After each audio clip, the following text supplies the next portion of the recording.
Қайырлы күн, әріптестер. Мына дүниетану сабағы адам досымен мықты деген тақырып. Бұл сабақтың мақсаты өз тәжірибесімен мысал келтіре отырып адамдар арасындағы достықтың маңыздылығын дәлелдеу екен.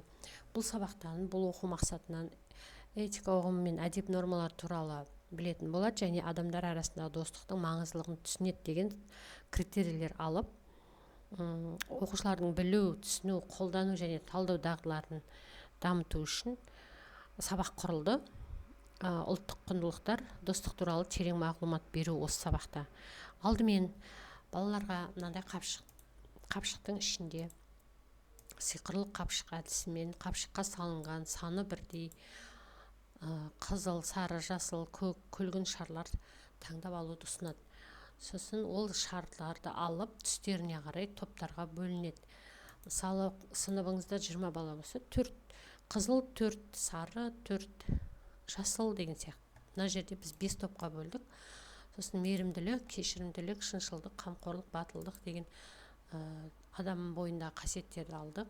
Сосын енді ширату тапсырмасы. Мына жерде балалар топқа бөлініп алды. Ары қарай енді тақырыпқа кірісу үшін ширату тапсырмалары мақалды аяқта деген тапсырма беріледі.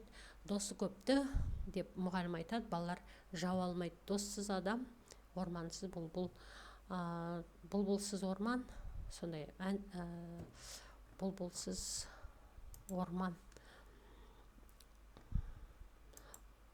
Досы жоқ адам бұлбұлсыз орман деу аяқтайды. Досыңды сатпа, аққуды атпа, 100 теңгең болғанша 100 досың болсын деп. Сонымен осы мақал мәтелдерден біз ортақ қандай тақырып шығара аламыз? Достық деп тақырыпқа кіріседі. Сосын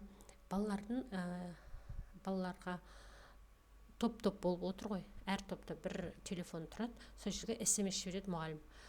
Әр топқа бір-бір сұрақ. Мысалы, алдын ала 5 топқа 5 группа құрып қоюға болады. Сосын телефонға жібере қояды. Сосын жаңағыдай әрқайсысы отбасы бюджетін таныстыр деп. Сосын әрқайсысы жаңағыдай өздерінің немесе қағаздан мынандай телефонның сұлбасын жасап алып, әрқайсысына әр топқа біреу берсе өздерінің отбасындағы бюджетін таныстыру. Бұл алдыңғы сабақты бекіту мақсатында. Біздің ай сайын біздің отбасына осынша ақша түседі, біз оны осыншасын мынаған жұмсаймыз, мынасын жинаймыз деп әр топтан бір бала таныстырып өтеді. Сосын енді біз неге тақырыпқа келеміз. Балмұздақ таяқшасы әдісімен достық туралы бейне жазба көрсетеміз. Достық деген не? Достықтың қандай түрлері болады? Кімдердің арасында достық орнатылады? Сіздің ең жақын досыңыз кім? Адал дос, амал дос деген түсіндіріп өтеді. Дос қандай болу керек деген сұрақтардың барлығына мұғалім жауап іздеп бейне жазбадан көрсетеді. Сосын балмұздақ таяқшаларын таратады. Бұл жерде әр топқа немесе әр оқушыға таратуға болады. Балмұздақ таяқшасындағы жаңағыдай өзіне түскен сұрақтарға бейне жазба арқылы не түсінді, соны жауап береді. Осы жерде, осы ұжымдық жұмыста әр оқушы 3 ұпайға ие болады. Олар сұрақтарға жауап береді, достық түрлерін ажыратады. Сосын достық түрлерін біледі. Амал дос, адал дос дегендерді. Сосын мұғалім сақина тастау ойынымен сергіту сәтін жасайды.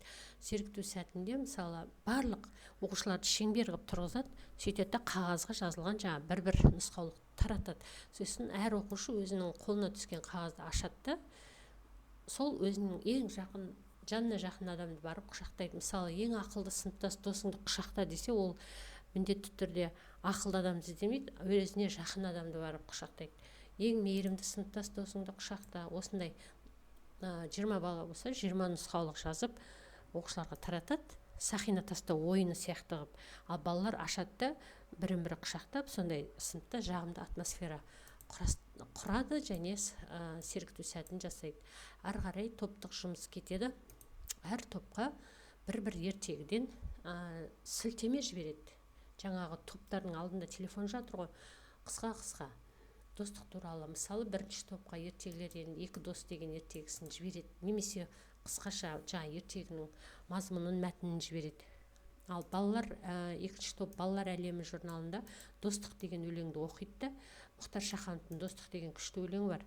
соны оқиды. 3-ші топ адал ниетті достар мультфильмін көріп, 4-ші топ қарлығаштың құйрығы неге айыр деген ертегіні көріп, 5-ші топ Сәбит Дөнентаевтың досыма жазғаным деген өлеңін оқып, сол өздеріне жіберілген мәтін, өлең, ертегі бойынша топтық жұмыстар жасайды. Мысалы, 1-ші топта екі дос ертегісін оқып немесе көріп, дос түрлерін атау, адамдар арасындағы достықты әңгімелетеді. Ал 2-ші топ жаңағы өлең жолдарын оқыды, балалар әлеміндегі адамдар арасындағы достықты өлең түрінде айтады, өлеңмен жеткізуге тырысады. Балапан арнасынан адал ниетті достар мультфильмін көрген 3-ші топ адамдар арасындағы адал ниетті достардың қандай болатынын сызба арқылы немесе кластер арқылы таныстырады. Постер жасаса да болады. Ал 4-ші топ қарлығаштың құйрығы неге айыр деген мультфильмін көріп, адам мен құстар арасындағы достықты сипаттайды.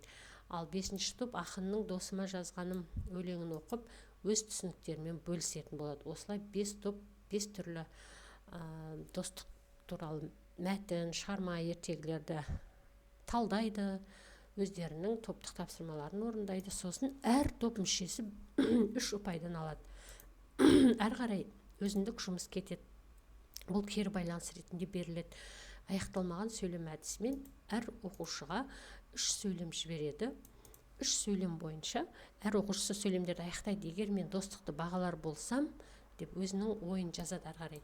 Егер мені досым ренжітсе, деп өзінің ойын жазады. Егер достық деген не деп сұраса, мен осылай жауап берер едім деп, осы 3 сөйлемді аяқтау арқылы әр оқушының осы сабақтан не ұққанын білуге болады.